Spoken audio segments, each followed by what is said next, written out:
Capítulo 5. Conexiones entre el cuerpo y el cerebro. La vida se basa en el ritmo. Vibramos. Nuestro corazón bombea sangre. Somos una máquina con ritmo. Eso es lo que somos. Mickey Hart. Hacia finales de su carrera, en 1872, Charles Darwin publicó La expresión de las emociones en el hombre y en los animales. Hasta hacía poco, la mayoría del debate científico sobre las teorías de Darwin se había centrado en el origen de las especies, 1859, y el origen del hombre, 1871. Pero la expresión de las emociones es una exploración extraordinaria de los cimientos de la vida emocional, repleta de observaciones y anécdotas, resultado de décadas de investigación, así como de historias cercanas de los hijos de Darwin y de las mascotas de su hogar. También es un libro emblemático por sus ilustraciones. Fue uno de los primeros en incluir fotografías. La fotografía todavía era una tecnología relativamente nueva y, como la mayoría de los científicos, Darwin quería usar las técnicas más novedosas para ilustrar sus ideas. Todavía existe impreso, disponible en una edición reciente con una introducción y unos comentarios fantásticos de Paul Ekman, un moderno pionero en el estudio de las emociones.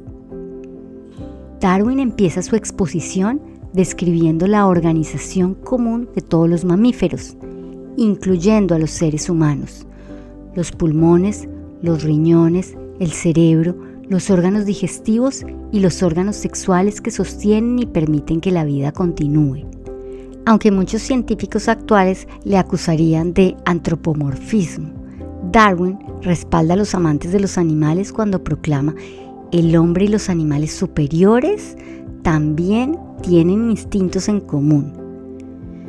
Todos tienen los mismos sentidos: intuición, sensaciones, pasiones, afectos y emociones, incluso las más complejas como los celos, la sospecha, la emulación, la gratitud y la magnanimidad. Observa que los humanos compartimos algunos de los signos físicos de la emoción animal, que sintamos cómo se nos eriza el vello de la nuca cuando tenemos miedo o que apretemos los dientes cuando estamos enfadados, solo se puede entender como los vestigios de un largo proceso evolutivo. Para Darwin, las emociones de los mamíferos están fundamentalmente arraigadas en la biología. Son la fuente indispensable de motivación para iniciar la acción. Las emociones, del latín emovere, moverse, dan forma y orientación a todo lo que hacemos, y su expresión primaria se realiza a través de los músculos faciales y corporales. Estos movimientos faciales y físicos comunican a los demás nuestro estado mental y nuestra intención. Las expresiones de ira y las posturas amenazantes los avisan para que dejen de molestar. La tristeza trae el afecto y la tensión. El miedo indica impotencia o nos avisa del peligro. Leemos instintivamente la dinámica entre dos personas simplemente a partir de su tensión o su relajación, sus posturas y su tono de voz, el cambio en sus expresiones faciales. Si miramos una película en un idioma que no entendemos, aún así podremos suponer la calidad de la relación entre los personajes. A menudo podemos interpretar del mismo modo a los otros mamíferos, monos, perros, caballos. Darwin va más allá y observa que el propósito fundamental de las emociones es iniciar un movimiento que permita al organismo recuperar la seguridad y el equilibrio físico. He aquí lo que comenta sobre el origen de lo que actualmente llamaríamos TEPT. Los comportamientos para evitar o escapar del peligro han evolucionado claramente para hacer que cada organismo sea competitivo en términos de supervivencia. Pero un comportamiento de huida o evitación inadecuadamente prolongado dejaría al animal en desventaja en el sentido de que la preservación de la especie requiere la reproducción que, a su vez, depende de la alimentación, el cobijo y las actividades de apareamiento, todas las cuales son recíprocas de la evitación y de la huida. En otras palabras, si un organismo se queda bloqueado en el modo de supervivencia, sus energías se centran en luchar contra enemigos invisibles, lo cual no deja espacio para la crianza, los cuidados y el amor. Para los seres humanos, significa que mientras la mente se está defendiendo contra unos ataques invisibles, nuestros vínculos más íntimos se ven amenazados, junto con nuestra capacidad de imaginar, planear, jugar, aprender y prestar atención a las necesidades de otras personas. Darwin también escribió sobre las conexiones entre el cuerpo y la mente que seguimos explorando en la actualidad. Las emociones intensas implican no solo la mente, sino también las tripas y el corazón. El corazón, las tripas y el cerebro se comunican íntimamente a través del nervio neumogástrico, el nervio crítico implicado en la expresión y la gestión de las emociones, tanto en los seres humanos como en los animales. Cuando la mente está muy excitada, ello afecta inmediatamente al estado de las vísceras, de manera que bajo la activación habrá mucha más acción y reacción mutuas entre ambos, los dos órganos más importantes del cuerpo. La primera vez que vi este fragmento, lo leí con gran entusiasmo. Obviamente, experimentamos nuestras emociones más devastadoras como sentimientos y penas angustiantes. Mientras registremos las emociones básicamente en nuestra cabeza, podemos más o menos controlar, pero sensaciones como que se nos hunde el pecho o que nos golpean en la barriga son insoportables. Haremos lo posible para que estas sensaciones viscerales terribles desaparezcan, ya sea aferrándonos desesperadamente a otro ser humano, volviéndonos insensibles con drogas o alcohol, o llevándonos un cuchillo a la piel para sustituir unas emociones abrumadoras por unas sensaciones definibles.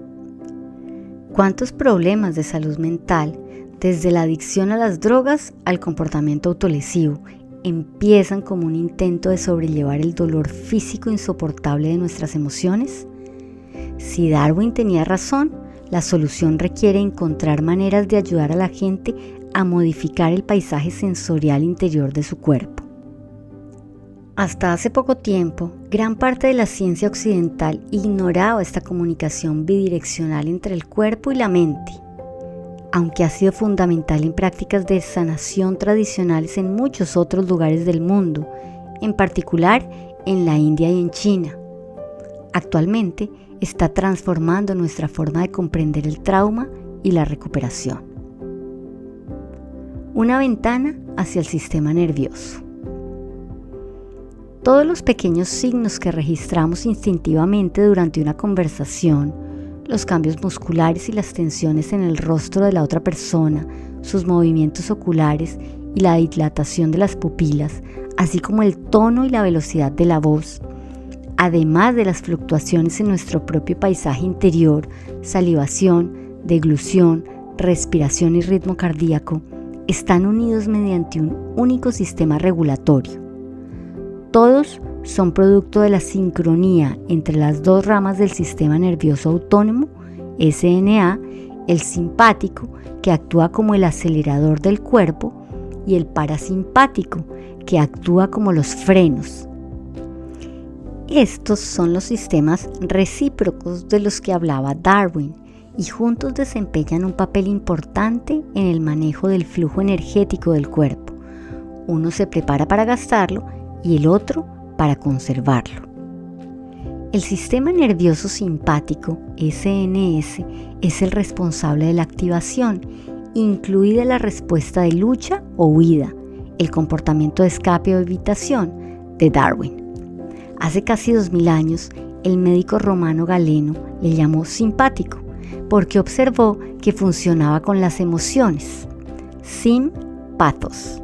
El SNS desplaza la sangre a los músculos para que actúen rápidamente, en parte haciendo que las glándulas suprarrenales liberen adrenalina, que acelera el ritmo cardíaco y aumenta la presión sanguínea. La segunda rama del SNA es el sistema nervioso parasimpático, es decir, contra las emociones, o SNP, que promueve las funciones autopreservadoras como la digestión y la cicatrización. Desencadena la liberación de acetilcolina para frenar la activación, reduciendo el ritmo cardíaco, relajando los músculos y recuperando una respiración normal. Como Darwin señaló, las actividades de alimentación, cobijo y apareamiento dependen del SNP. Existe una manera sencilla de experimentar ambos sistemas por nosotros mismos. Cuando respiramos profundamente, activamos el SNS. El resultante estallido de adrenalina acelera el corazón, lo cual explica por qué tantos atletas realizan unas respiraciones cortas y profundas antes de empezar una competición. Expirar, por su parte, activa el SNP, que frena el ritmo cardíaco. Si realiza una clase de yoga o de meditación, el instructor seguramente le pedirá que preste particularmente atención a la expiración, ya que las respiraciones profundas y largas ayudan a calmarnos.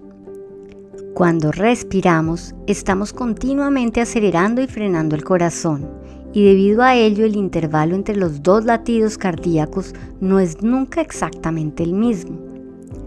Se puede usar una medición llamada variabilidad del ritmo cardíaco, VRC, para comprobar la flexibilidad de este sistema.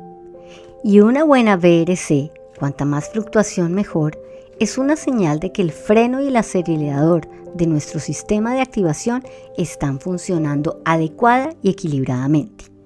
Para nosotros, adquirir un instrumento para medir la VRC fue un gran avance.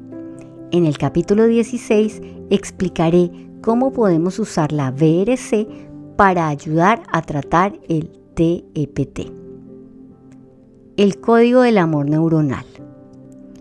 En 1994, Stephen Porges, investigador de la Universidad de Maryland, en la época en que empezamos nuestra investigación de la VRC, que actualmente trabaja en la Universidad de Nueva Carolina, introdujo la teoría polivagal, basada en las observaciones de Darwin, y añadió otros 140 años de descubrimientos científicos a aquellos primeros conocimientos.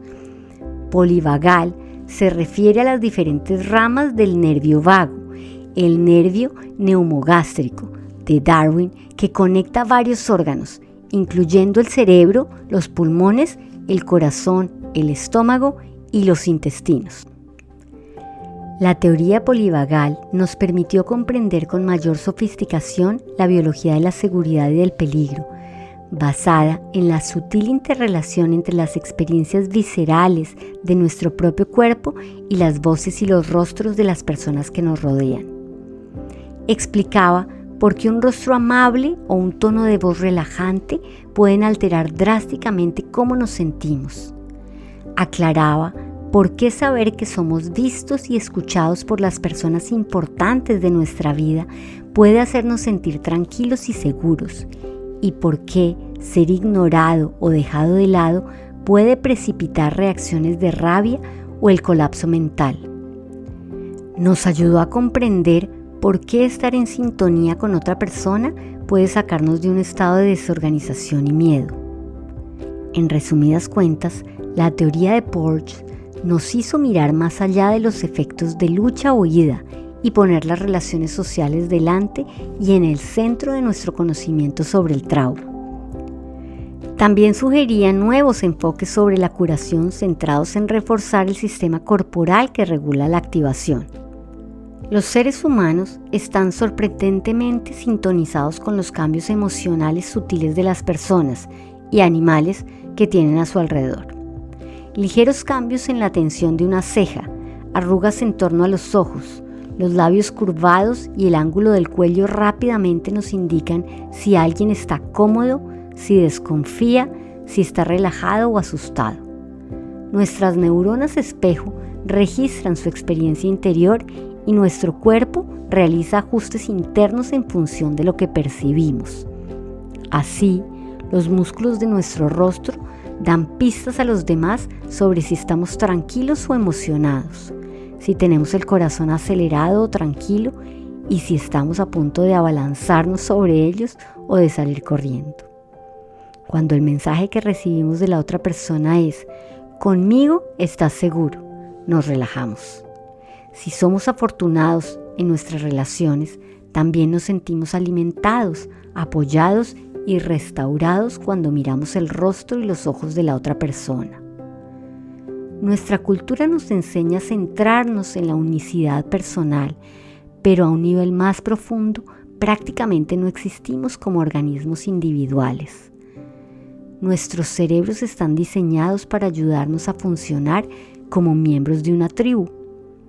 Formamos parte de esa tribu incluso cuando estamos solos, ya sea escuchando música que otra gente ha creado, mirando un partido de baloncesto por la televisión y nuestros músculos se tensan cuando los jugadores corren y saltan, o preparando una hoja de cálculo para una reunión de ventas, anticipando las reacciones de nuestro jefe.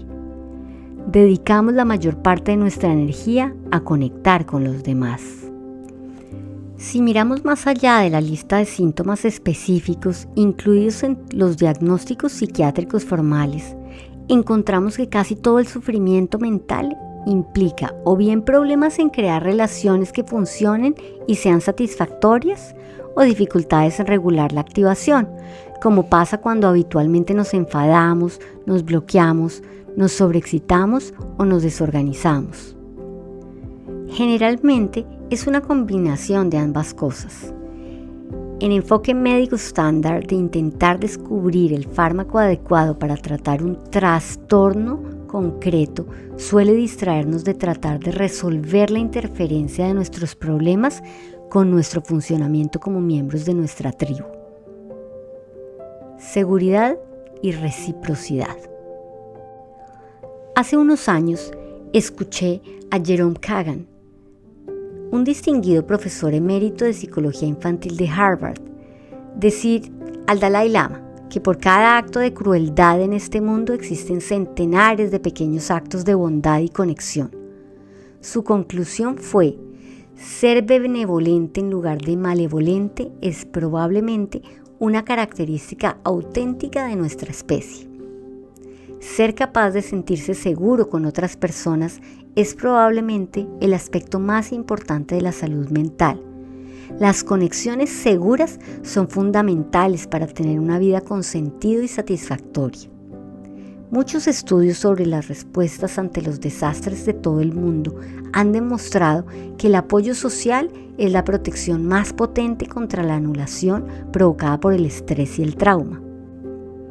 El apoyo social no es lo mismo que estar simplemente en presencia de otras personas. La cuestión crítica es la reciprocidad, ser realmente escuchado y visto por las personas que nos rodean, sentir que tenemos el apoyo de alguien en su mente y en su corazón. Para que nuestra fisiología se calme, se cure y crezca, necesitamos una sensación visceral de seguridad. Ningún médico puede extender una receta de amistad y amor. Son capacidades complejas y ganadas con esfuerzo. No hace falta tener un historial traumático para sentirse cohibido e incluso aterrado en una fiesta con extraños. Pero el trauma puede hacer que el mundo parezca una fiesta de alienígenas. Muchas personas traumatizadas se encuentran crónicamente desincronizadas con las personas que las rodean. Algunas encuentran consuelo en grupos en los que pueden recordar sus experiencias de guerra, de violación o tortura con otras personas con un pasado o experiencias similares. Centrarse en una historia compartida de trauma y de victimización mitiga su aguda sensación de aislamiento, pero generalmente al precio de tener que negar sus diferencias individuales. Solo se puede ser miembro si se es conforme al código común.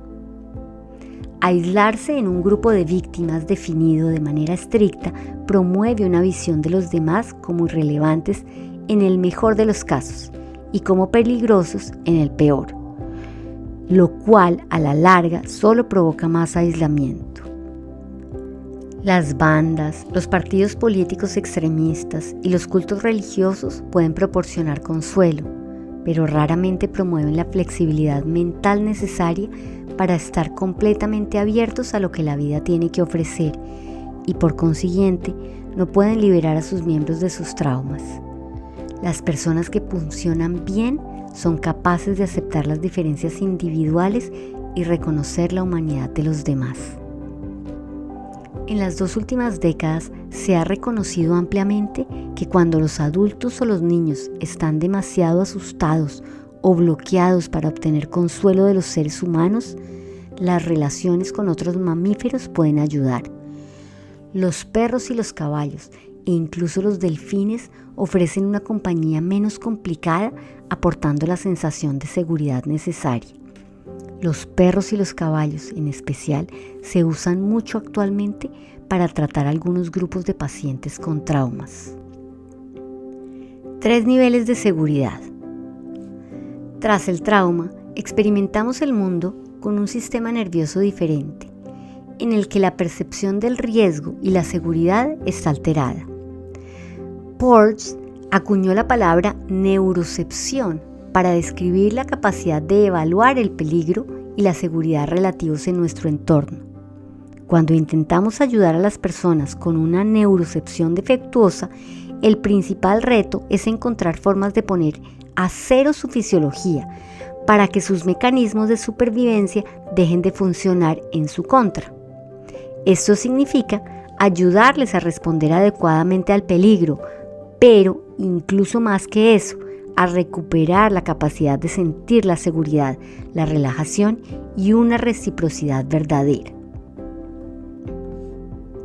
He entrevistado extensamente y he tratado a 6 personas que sobrevivieron a accidentes aéreos. 2 dijeron haber perdido la conciencia durante el accidente. Aunque no tenían heridas físicas, se colapsaron mentalmente. 2 entraron en estado de pánico y permanecieron alterados hasta mucho después del inicio del tratamiento. 2 permanecieron tranquilos y fueron capaces de ayudar a evacuar a otros pasajeros de los restos del avión en llamas. He encontrado respuestas similares en supervivientes de violaciones, accidentes de tráfico y torturas. En el capítulo anterior vimos las reacciones radicalmente diferentes de Stan y Ute al revivir el accidente que sufrieron en la autopista, uno al lado del otro. ¿Qué representa ese espectro de respuestas? ¿Centrado, colapsado o agitado? La teoría de Porges ofrece una explicación. El sistema nervioso autónomo regula 3 estados fisiológicos fundamentales.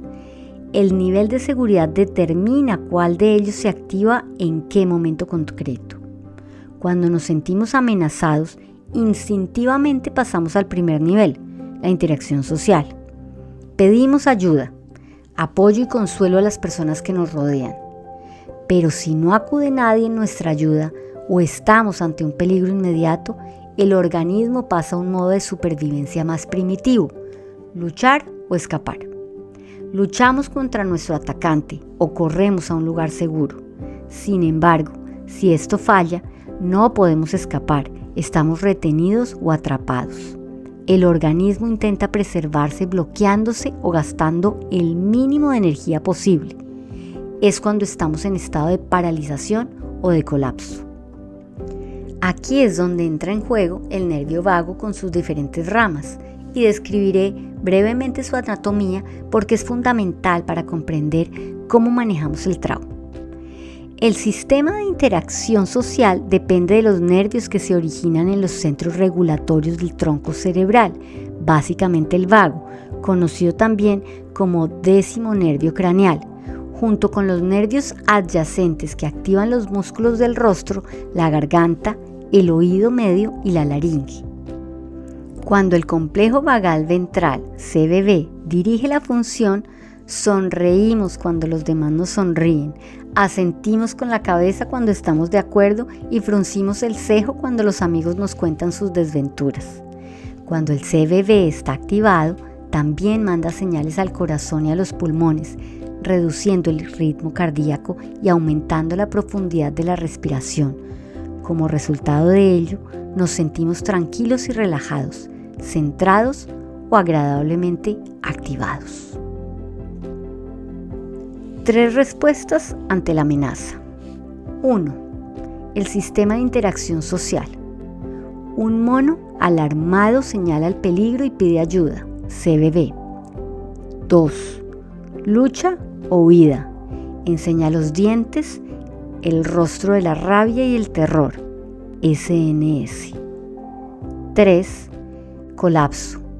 El cuerpo detecta la derrota y se retira, CBD. Cualquier amenaza a nuestra seguridad o a las conexiones sociales desencadena cambios en las áreas inervadas por el CBB. Cuando sucede algo angustiante, automáticamente nuestras expresiones faciales y tono de voz denotan nuestra preocupación, y estos cambios sirven para pedir a otros que vengan a ayudarnos. Sin embargo, si nadie responde a nuestra petición de ayuda, la amenaza aumenta y el cerebro límbico más antiguo entra en acción. El sistema nervioso simpático toma el control, movilizando músculos, corazón y pulmones para luchar o escapar. Nuestra voz se acelera y se vuelve más estridente y nuestro corazón empieza a bombear más deprisa. Si hay un perro en la habitación, se moverá y gruñirá porque podrá oler la activación de nuestras glándulas sudoríparas. Finalmente, si no existe escapatoria y no podemos hacer nada para detener lo inevitable, activaremos el sistema de emergencia definitivo, el complejo vagal dorsal, CVD. Este sistema llega debajo del diafragma hasta el estómago, los riñones y los intestinos y reduce drásticamente el metabolismo de todo el cuerpo. El ritmo cardíaco se reduce. Notamos cómo cae el corazón. No podemos respirar y los intestinos dejan de funcionar o se vacían. Literalmente se cagan de miedo. Este es el punto en el que nos desactivamos, nos colapsamos y nos paralizamos. Lucha o huida frente a colapso. Como vivimos en los escáneres cerebrales de Stan y de Ute, el trauma se expresa no solo como una lucha o una huida, sino también como una desconexión y una incapacidad para conectar con el presente. Cada respuesta implica un nivel diferente de actividad cerebral. El sistema de lucha o huida de los mamíferos, que nos protege e impide que nos desactivemos, y el cerebro reptiliano, que produce la respuesta en forma de colapso. Podemos ver la diferencia entre estos dos sistemas en cualquier tienda grande de mascotas. Los gatitos, perritos, ratones y jerbos juegan constantemente y cuando están cansados se apiñan, piel con piel. En cambio, las serpientes y los lagartos permanecen inmóviles en las esquinas de sus jaulas, sin responder al entorno. Esta especie de inmovilización, generada por el cerebro reptiliano, caracteriza a muchas personas con traumas crónicos, a diferencia del pánico y la rabia de los mamíferos, que hace que los supervivientes recientes de un trauma estén tan atemorizados y atemoricen ellos mismos a los demás. Casi todo el mundo sabe cómo es la respuesta de escapada o huida típica: el enfado del conductor. Una amenaza repentina precipita un intenso impulso de moverse y atacar. El peligro desconecta nuestro sistema de interacción social, reduce nuestra capacidad de respuesta a la voz humana y aumenta nuestra sensibilidad a los sonidos amenazantes. Sin embargo, para muchas personas, el pánico y la rabia son preferibles al opuesto: desconectarse y convertirse en un muerto para el mundo. Activar la huida o la lucha al menos les hace sentir que tienen energía. Por eso tantas personas maltratadas y traumatizadas se sienten plenamente vivas frente a un peligro real y se quedan bloqueadas en situaciones que son más complejas pero objetivamente seguras, como las fiestas de cumpleaños o las cenas familiares. Cuando luchar o correr no resuelve la amenaza, activamos el último recurso, el cerebro reptiliano, el sistema de emergencia definitivo. Este sistema suele ponerse en marcha cuando estamos físicamente inmovilizados, como cuando un atacante nos tiene acorralados o cuando un niño no puede escapar de un cuidador que le aterra. El colapso y la desconexión son controlados por el CBD, una parte evolutiva antigua del sistema nervioso simpático asociado a síntomas digestivos como diarrea y náuseas. También reduce el ritmo cardíaco e induce una respiración superficial. Una vez que este sistema toma el control, las otras personas y nosotros mismos dejamos de importar. La conciencia se apaga y puede que físicamente ya no registremos el dolor. ¿Cómo nos convertimos en seres humanos? Según la gran teoría de Porges, en los mamíferos el CBD evolucionó para apoyarlos en una vida social cada vez más compleja. Todos los mamíferos, incluidos los seres humanos, se agrupan para aparearse, alimentar a sus crías, defenderse contra enemigos comunes y coordinar la caza y la adquisición de alimentos. Cuando más eficazmente sincroniza el CBD la actividad de los sistemas nerviosos simpático y parasimpático, mejor se sintoniza la fisiología de cada individuo con la del resto de los miembros de la tribu. Considerar de este modo el CBD explica cómo ayudan los padres de manera natural a sus hijos a regularse. Los recién nacidos no son muy sociables, pasan la mayor parte del tiempo durmiendo y se despiertan cuando tienen hambre o están mojados. Después de comer, pueden pasar cierto tiempo mirando alrededor, quejándose u observando, pero pronto se vuelven a dormir, siguiendo su propio ritmo interior. Muy pronto en la vida ya están bastante a la merced de las mareas alternantes de su sistema nervioso simpático y parasimpático, y su cerebro reptiliano es básicamente el que dirige el espectáculo. Pero día a día, a medida que los arrollamos y les sonreímos y los mimamos, estimulamos el crecimiento de la sincronicidad en su CBD en desarrollo. Estas interacciones ayudan a que los sistemas de activación emocional de nuestros bebés se sincronicen con su entorno. El CBD controla la succión, la deglución, la expresión facial y los sonidos producidos por la laringe. Cuando estas funciones se estimulan en un niño, van acompañadas por una sensación de placer y de seguridad que ayuda a crear los cimientos de todo el comportamiento social futuro. Como mi amigo Ed Tronick me enseñó hace mucho tiempo, el cerebro es un órgano cultural, la experiencia modela el cerebro. Estar sincronizados con otros miembros de nuestra especie a través del CBD es extremadamente gratificante. Lo que empieza como un juego sincronizado entre madre e hijo sigue con el ritmo de un buen partido de baloncesto, la sincronía de un tango, la armonía de un canto coral o la interpretación de una pieza de jazz o música de cámara. Todo ello fomenta una profunda sensación de placer y de conexión. Podemos hablar de trauma cuando este sistema falla, cuando suplicamos por nuestra vida, pero nuestro asaltante ignora nuestros ruegos, cuando somos niños aterrorizados y escuchamos desde la cama a nuestra madre gritar por los golpes de su novio, cuando vemos a nuestro amigo atrapado bajo una pieza de metal que no somos lo suficientemente fuertes para levantar, cuando queremos empujar al sacerdote que está abusando de nosotros, pero tenemos miedo de ser castigados. La inmovilización está en el origen de la mayoría de los traumas. Cuando esto sucede, es probable que el CBD tome el control, el ritmo cardíaco se reduce, la respiración se vuelve superficial y, como zombies, perdemos el contacto con nosotros mismos y con el entorno. Nos disociamos, nos desmayamos y nos colapsamos. Defender o relajarse. Steve Porges me ayudó a darme cuenta que el estado natural de los mamíferos es estar, en cierto modo, en guardia. Sin embargo, para sentirnos emocionalmente cerca de otros seres humanos, nuestro sistema defensivo debe desconectarse temporalmente. Para jugar, aparearnos y alimentar a nuestros pequeños, el cerebro debe desconectar su vigilancia natural. Muchas personas traumatizadas están demasiado vigilantes para disfrutar de los placeres ordinarios de la vida. mientras que otros están demasiado bloqueados para absorber nuevas experiencias o para estar alerta a señales de peligro verdadero.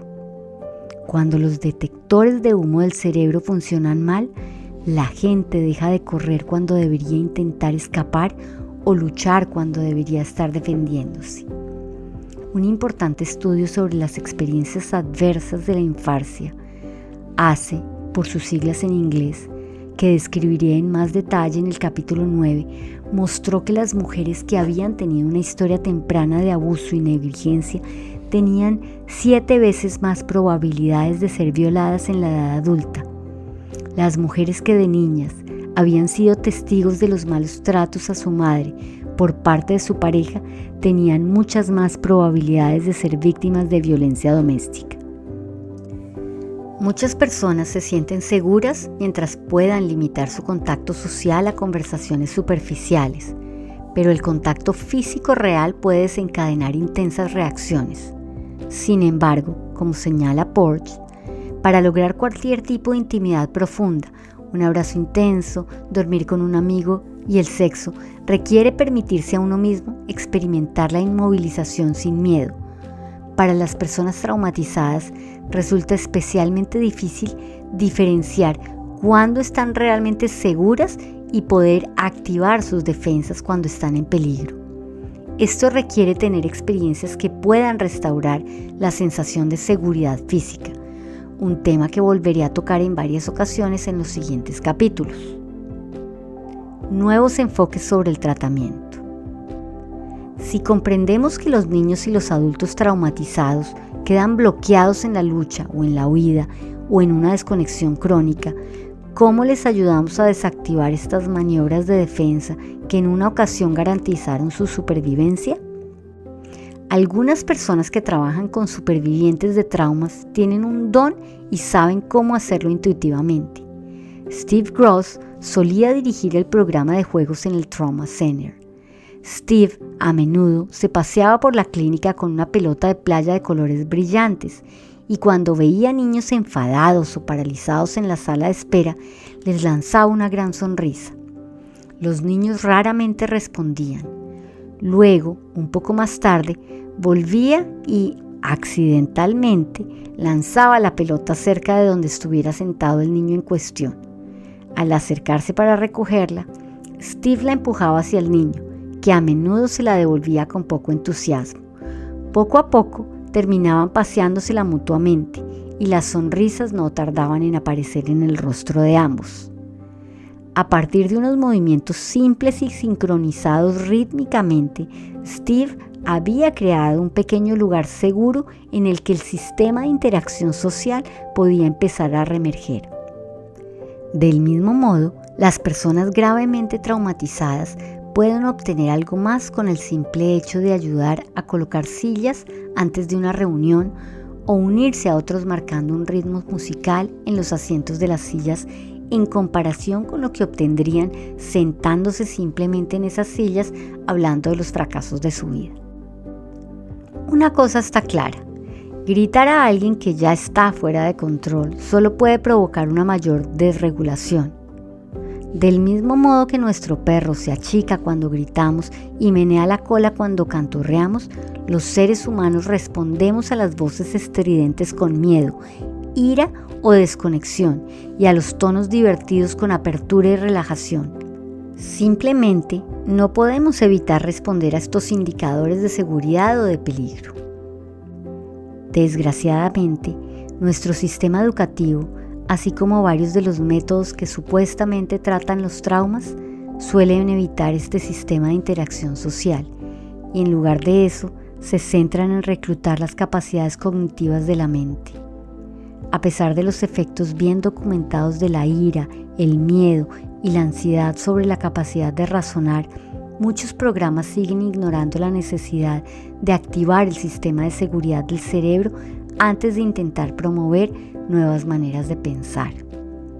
Lo último que se debe eliminar de los horarios escolares son los coros, la educación física, el recreo y todo aquello que implique movimiento, juego y una interacción divertida. Cuando los niños llevan la contraria, están a la defensiva, son incapaces de reaccionar o están enfadados. También es importante reconocer que este mal comportamiento puede reproducir patrones de actuación que se establecieron para sobrevivir a amenazas graves, aunque sean intensamente angustiantes o desagradables. El trabajo de Porges ha tenido un efecto profundo en el modo en que mis compañeros y yo organizamos el tratamiento de niños maltratados y de adultos traumatizados en el Trauma Center. Es cierto que probablemente habríamos desarrollado un programa de yoga terapéutico para mujeres en algún momento dado, ya que se ha demostrado que el yoga va muy bien para ayudarles a calmarse y retomar el contacto con su cuerpo disociado. También habríamos experimentado probablemente con un programa de teatro en las escuelas de los barrios marginados de Boston, con un programa de karate para los supervivientes de violaciones llamado Impact Model Modeling, programa de autodefensa, y con técnicas de juego y modalidades corporales como la estimulación sensorial que ahora se están usando con supervivientes del mundo entero. En la parte 5 exploramos estas técnicas entre otras. Pero la teoría polivagal nos ayudó a comprender y explicar por qué todas esas técnicas dispares y nada convencionales funcionaban tan bien. Nos permitió ser más conscientes de la combinación de enfoques de arriba a abajo para activar la interacción social con métodos de abajo arriba para calmar las tensiones físicas en el cuerpo.